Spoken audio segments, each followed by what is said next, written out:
हर व्यक्ति अमीर बनना चाहता है। सभी का सपना होता है कि उनके पास बहुत धन दौलत हो, महंगी गाड़ियां, बंगले, महंगे कपड़े हों। यह सपना तो सभी लोग देखते हैं, पर बहुत कम लोग ही इस सपने को पूरा कर पाते हैं। ऐसा नहीं है कि लोग मेहनत नहीं करते। बेशक वह कड़ी मेहनत करते हैं, पर पैसों का मैनेजमेंट कैसे करना है, लोग यह नहीं जानते हैं। इस वजह से लोगों के अमीर बनने के सपने पूरे नहीं हो पाते। बचपन से ही हमारे दिमाग में यह बात डाल दी जाती है, यदि आप अच्छे से पढ़ाई करते हैं, अच्छे मार्क्स लेकर आते हैं, तो फ्यूचर में आपको अच्छी जॉब मिलेगी और आप खूब सारा धन कमाएंगे। परंतु हमारे देश भारत में बहुत से ऐसे लोग हैं जो बहुत ज्यादा पढ़े लिखे हैं और अच्छी नौकरी में होते हुए भी वित्तीय तौर पर मजबूत नहीं हैं। वहीं दूसरी तरफ ऐसे भी लोग हैं जो ना तो अच्छे से पढ़ाई किए होते हैं और ना ही किसी के अंडर में जॉब करते हैं, फिर भी वे अमीर लोगों की गिनती में सबसे आगे हैं। इसका सबसे अच्छा उदाहरण धीरूभाई अंबानी जी हैं।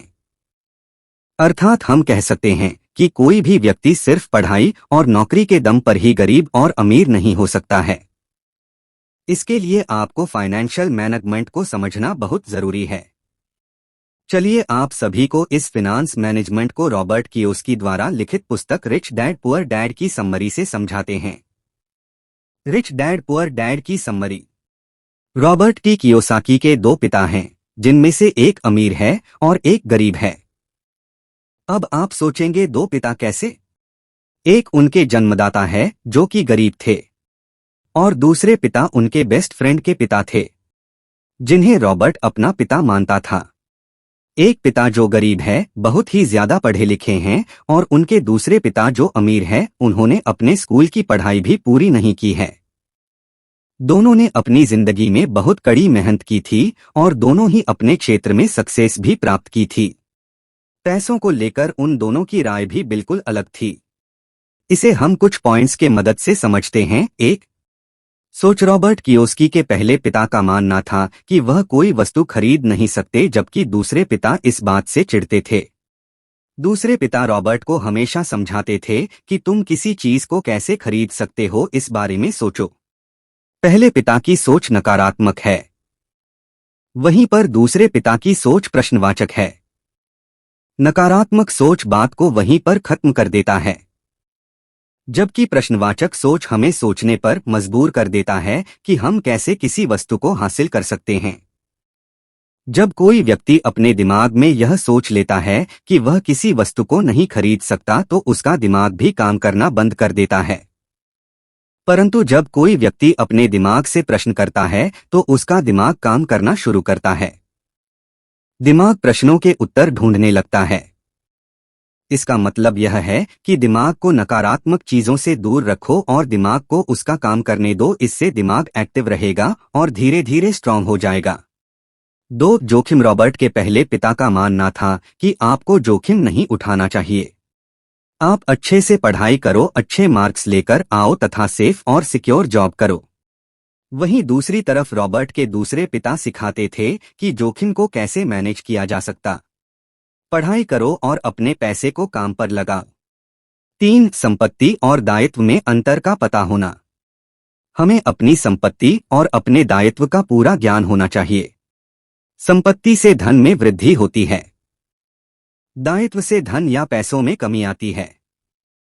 यदि आप अमीर बनना चाहते हैं तो आप संपत्ति खरीदे, जमीन, बॉन्ड, शेयर, इन्वेस्टमेंट, और यदि आप गरीब ही रहना चाहते हैं तो आप दायित्व, लोन पर लिया गया फर्नीचर, गाड़ी, लग्जरी प्रोडक्ट्स खरीदे। अब आप दायित्व को देखकर कंफ्यूज मत होना। आप फर्नीचर या गाड़ी खरीदते हैं तो उससे आपको किसी भी तरह का इनकम नहीं होगी। 4 सबसे पहले खुद को पेमेंट करना। रॉबर्ट के दूसरे पिता रोबोट को यह बात समझाई कि सबसे पहले आप अपनी कमाई का एक हिस्सा अपने लिए रखें और उन पैसों से अपने लिए ऐसी संपत्ति खरीदें जो आपको आय प्रदान करें। 5 गलतियों से सीख लेना। रॉबर्ट के दोनों पिता नहीं उन्हें यह बात सिखाई थी कि यदि आप एक बार गलती करते हैं तो उस गलती की पुनरावृत्ति दोबारा नहीं करें, बल्कि उससे सीख ले और अपनी लाइफ में आगे बढ़े। 6 पैसे के लिए काम। रॉबर्ट के अमीर पिता का मानना था कि हमें पैसों के लिए काम नहीं करना चाहिए। मतलब पैसों के पीछे नहीं भागना चाहिए बल्कि पैसों को हमारे लिए काम करवाना चाहिए।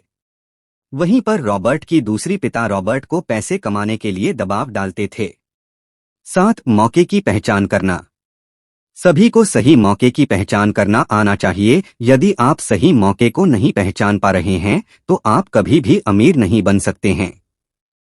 उदाहरण, एक आदमी एक सड़क से गुजर रहा था। वहां पर कुछ घर के सामने बोर्ड लगा हुआ था जिस पर लिखा था हाउस फॉर सेल। उस समय मंदी का दौर चल रहा था, पर वह आदमी बिना घबराए हुए इस मौके को अपने हाथ से नहीं जाने देता है और एक अच्छा खासा घर बहुत ही कम कीमत में खरीद लेता है। कुछ दिनों के बाद मंदी का दौर खत्म हुआ। अब उस घर को दुगनी कीमत पर बेचता है। 8 पैसे को सहेजने की समझ का होना। वैसे तो सभी लोग पैसे को सहेज कर रखते हैं, पर यहाँ पर सहेजने का अर्थ अपने अलमारी या गुल्लक में अपने पैसों को रखने से नहीं है। यहाँ पर सहेजने का अर्थ है अपने पैसे को ऐसी जगह इन्वेस्ट करना जिससे कि आय होती रहे। साथ ही साथ यह भी ध्यान रखना कि पैसे को ऐसी जगह खर्च ना किया जाए जिससे किसी भी तरह का इनकम ना हो। इस बात से फर्क नहीं पड़ता है कि आप कितना पैसा कमा रहे हैं, बल्कि इस बात से फर्क पड़ता है कि आप उन पैसों को कहाँ और कैसे खर्च करते हैं।